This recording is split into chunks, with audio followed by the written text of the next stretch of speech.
کہ میاں نواز شریف صاحب ہمارے پارٹی لیڈر ہیں، تو سارے ہی معاملات وہ پولیٹیکل ہوں یا وہ گورنمنٹ سے متعلقہ ہوں، ان کے اوپر ان سے رہنمائی حاصل کرنا جو ہے یہ ہماری ضرورت بھی ہے اور یہ پارٹی کا مینڈیٹ بھی ہے۔ تو اس سلسلے میں 2 میٹنگز ہوئی ہیں اور آج بھی اسی سلسلے میں جو ہے وہ میٹنگ ہوگی، اور جو مختلف ایشوز ہیں جو بھی حکومت کو یا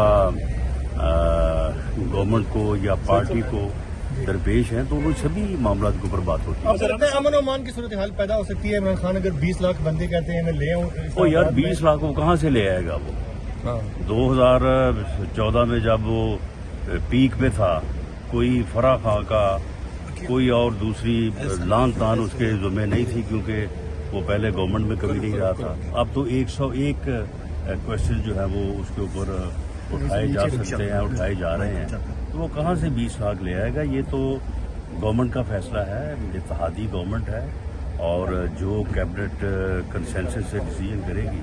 اگر یہ فیصلہ ہوا کہ اس کو آنے دینا ہے تو ٹھیک ہے، کوئی لے آئے گا 10-15 ہزار آدمی، اور اگر یہ فیصلہ ہوا کہ یہ اس کو نہیں آنے دینا تو یہ بالکل یہ 20 بندے بھی نہیں لا سکے۔ شیخ رشید بھی نہیں آئے گا، وہ بھی لال حویلی بیٹھا رہے گا۔